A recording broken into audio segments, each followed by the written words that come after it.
council members Nora Davis, Jack Asher, Ruth Atkin, and Mayor Diane Martinez. So Ruth, could you talk a little bit about what this project is and what it means to the community?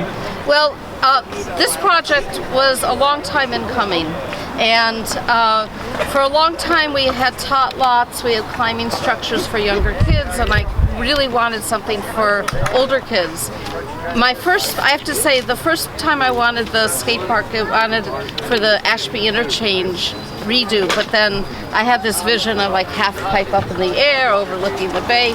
However, I actually think that this location for the skate park is really perfect because it makes better use of a linear park, and it's closer to other amenities that people are already using, and it's easier to access for the neighbors. So I'm so pleased that we've come to this point today.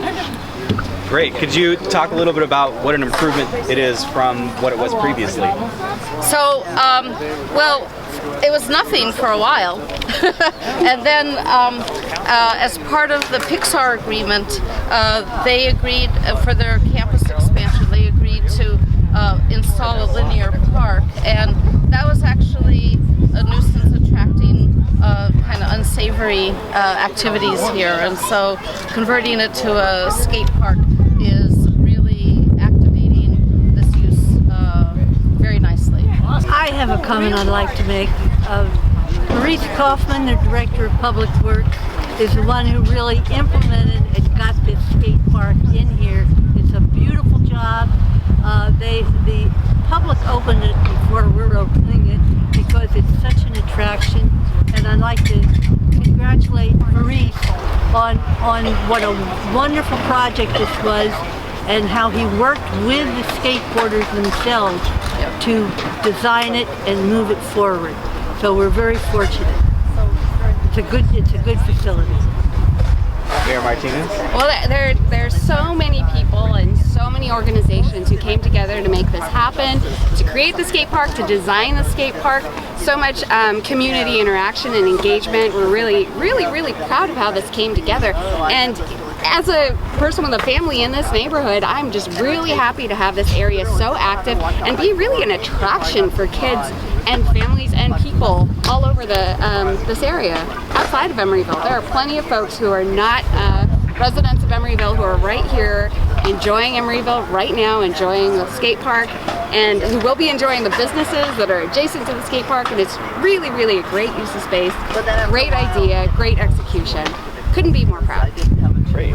Councilmember Asher, you want to talk about how Councilmember Atkin contributed to the project? Well, I do. I want to thank Ruth for her vision, because ever since I've been on the council, this is something that Ruth has brought up over and over again, and I'm just glad to be able to work with someone who has a concern for families, for youth, and to also be part of a council that has been willing to drive the project forward and create this space. It's really good to finally see it completed and see public open space so near San Pablo. So welcome to everyone, and we hope that you come on down soon.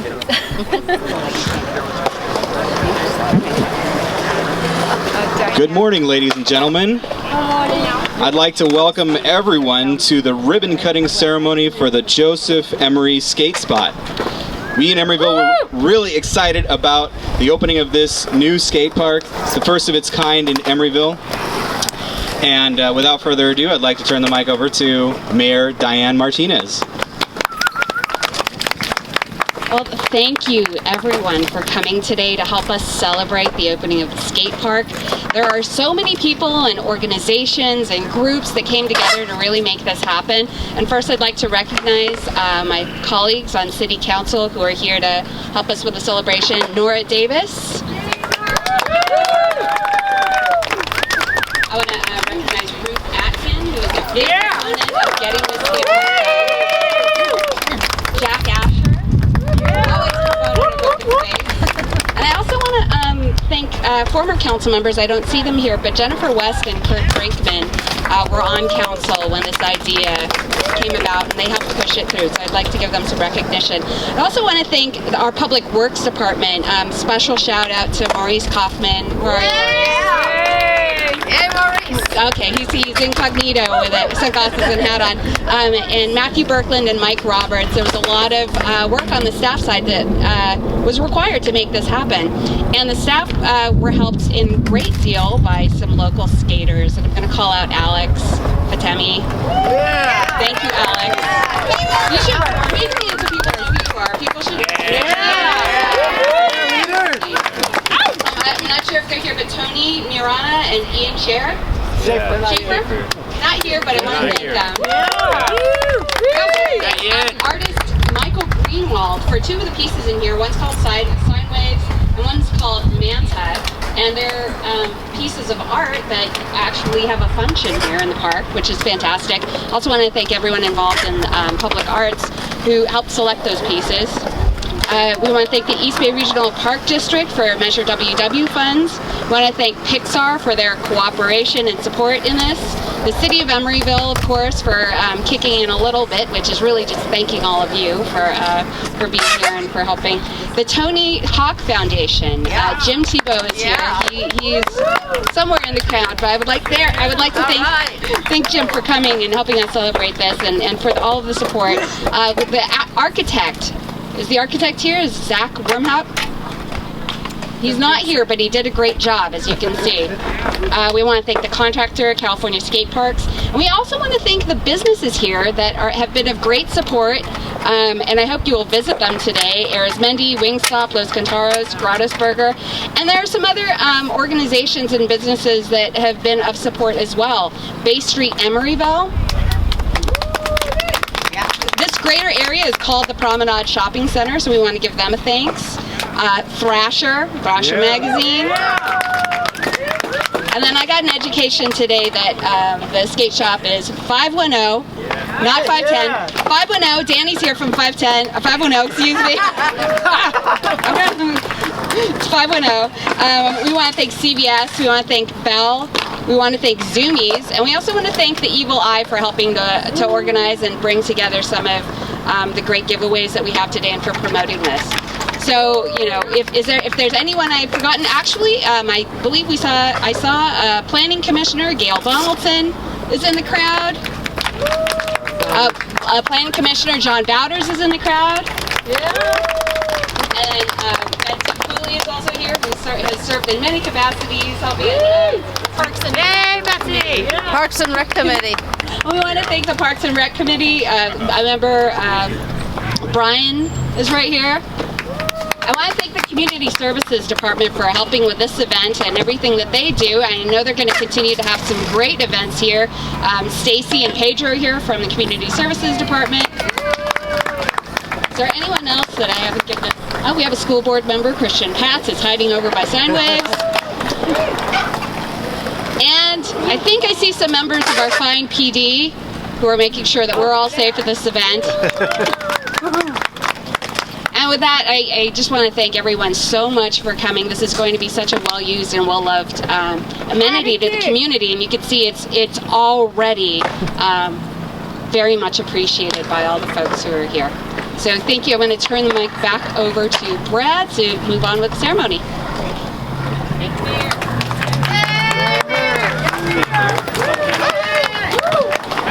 All right, I believe we were going to have some other city council members make some remarks. Is that still the case this morning? Councilmember Atkin? Okay, please. Yay. All right. All right, this is Councilmember Ruth Atkin. Thank you, Brad. I wasn't sure. I didn't know I was going to be on the official program, but the mayor has basically said it all. Things like this don't happen easily or quickly.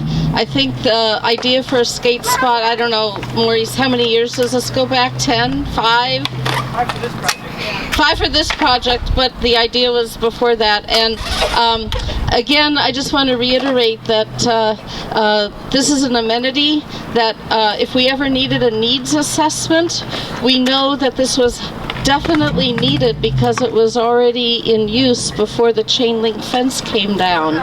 So anytime that we are trying to overcome the gritty nature of our industrial past with putting more open space and open space amenities in.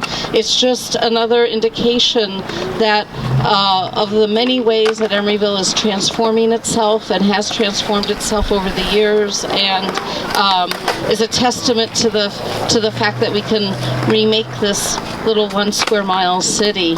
And I'm particularly pleased because this is an amenity that draws a wide age range of users, and as we increase our parks and open space in the years to come, this doesn't come easily in terms of being so constrained with land, but as you can see, every time we put something in, it's well used. So thank you all for coming out and supporting it. Thank you to the skaters who told us what you wanted and what kind of features you wanted. I think that speaks to how successful it is. So again, thank you, everybody. We're gonna vote. Thank you. Pretty cool, right? Super cool. Yeah. Okay, let me stand next to Yeah, get it. here. Ashby. No, you have to watch be out, in the Adeline. front. Come on, sorry. Laura. So if you could stand over here next to, in front of Ruth, Come more or on, less. stand right Those are here. some big scissors. Yeah, she's the top level. No scissors. All right. How's that? Yeah. All right. Okay. Okay. Okay, we ready? All right, ready in 3, 2, 1.